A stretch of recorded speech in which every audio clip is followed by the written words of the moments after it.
গণ অভ্যুত্থানের মুখে আওয়ামী লীগ সরকার পতনের পর আন্দোলনের নেতাদের ডাকে সাড়া দিলেন মুরব্বী প্রফেসর ডক্টর মোহাম্মদ ইউনূস। দেশ উদ্ধার করতে হবে, তাই তিনি অন্তর্বর্তী সরকারের হাল ধরলেন। তিনি দেশ কতখানি উদ্ধার করেছেন হিসাবটি কঠিন, কিন্তু দেশের স্বার্থের চেয়ে নিজের স্বার্থ উদ্ধারে ব্যস্ত ছিলেন ডক্টর ইউনূস। তার প্রতিষ্ঠান গ্রামীণ ব্যাংক দরিদ্র মানুষকে ঋণের জালে আটকে ফেলছে এবং চড়া সুদ আদায়ের মাধ্যমে মুনাফা লুটছে, এমন সমালোচনা দীর্ঘদিনের। আর এইবার ক্ষমতার চেয়ারে বসে তিনি গুনে গুনে 60টি মামলা থেকে নিজেকে মুক্তি দিয়েছেন, যার মধ্যে আলোচিত দুর্নীতি মামলাও রয়েছে। অন্তর্বর্তী সরকারের 18 মাসের মেয়াদে মাত্র একটি বেসরকারি বিশ্ববিদ্যালয়ের অনুমোদন দেওয়া হয়েছিল, গ্রামীণ বিশ্ববিদ্যালয়। সেটিও যেন তার ব্যক্তিগত স্বার্থ হাসিলের বড় উদাহরণ। বেসরকারি বিশ্ববিদ্যালয় আইন 2010 অনুযায়ী ঢাকা মেট্রোপলিটন এলাকায় বিশ্ববিদ্যালয় স্থাপনের জন্য কমপক্ষে 5 কোটি টাকার সংরক্ষিত তহবিল থাকার কথা, কিন্তু গ্রামীণ বিশ্ববিদ্যালয়ের অনুমোদন পত্রে দেখা যায় পূরণ করা হয়েছে 1.5 কোটি টাকার শর্ত, অর্থাৎ 5 কোটির আইনে 1.5 কোটির বৃদ্ধাঙ্গুলি। শুধু তাই নয়, নিজের ক্ষমতার গরমে রাজস্ব উধাও করেছেন ডক্টর ইউনূস। গ্রামীণ ব্যাংকে 2029 সাল পর্যন্ত 5 বছরের জন্য আয়কর অব্যাহতি দিয়েছেন তিনি। এর ফলে সরকার অন্তত 1000 কোটি টাকা রাজস্ব থেকে বঞ্চিত হবে। অন্যদিকে গ্রামীণ কল্যাণ ট্রাস্টের 1043 কোটি টাকা ফাঁকির পাশাপাশি 666 কোটি টাকা কর মওকুফের মতো ব্যাপক সুবিধাও নিয়েছেন তিনি।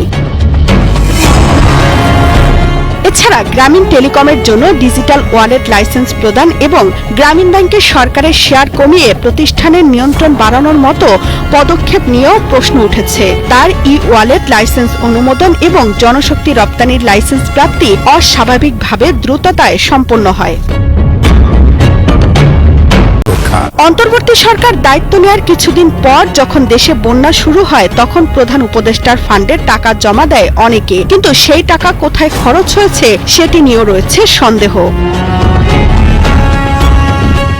উত্তরার মাইলস্টোন স্কুলে আগুন লাগার সাথে সাথে ফেসবুকে সাহায্যের জন্য পোস্ট দেন ডক্টর ইউনূস। তাহলে কি সরকারের ফান্ডে কোনো টাকাই ছিল না?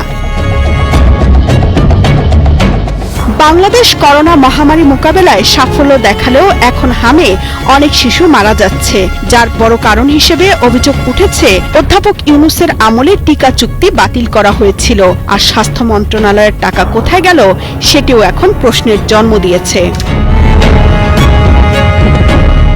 শিক্ষার্থীদের শিক্ষা প্রতিষ্ঠানে ফেরত পাঠাতে ব্যর্থ হয়েছে অন্তর্বর্তী সরকার। অধ্যাপক ইউনূসের আমলে আমেরিকার সাথে করা দেশ বিরোধী চুক্তির ফলে অন্য দেশ থেকে এখন তেল কিনতেও অনুমতি নিতে হয়। একসময় দুর্নীতির অভিযোগ এনে পদ্মা সেতুর অর্থায়ন বন্ধ করানো ডক্টর ইউনূস ক্ষমতায় বসে নিজের স্বার্থ উদ্ধারে 2 হাত ভরে নিয়েছেন।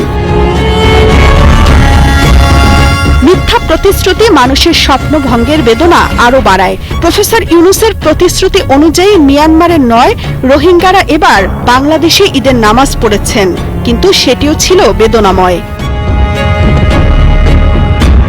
খোদ মহামান্য রাষ্ট্রপতির বক্তব্যেও প্রফেসর ইউনূসের বিরুদ্ধে সংবিধান লঙ্ঘনের অভিযোগ উঠেছে। তার শাসনামলে দেশ শনির দশায় ছিল। অন্তর্বর্তী সরকারের প্রায় 18 মাসে দেশে বেড়েছে মিথ্যা মামলা, মব সন্ত্রাস, অগ্নিসংযোগ ও লুটপাট। কারখানা বন্ধ হয়ে বেকার হয়েছে অসংখ্য মানুষ। এক কথায় দেশের 12টা বাজলেও নিজের স্বার্থ 16 আনা হাসিল করেছেন শান্তিতে নোবেলজয়ী ডক্টর মোহাম্মদ ইউনূস। এ যেন সেই গল্প, রোম পুড়ছে, বাঁশি বাজাচ্ছেন নীরব।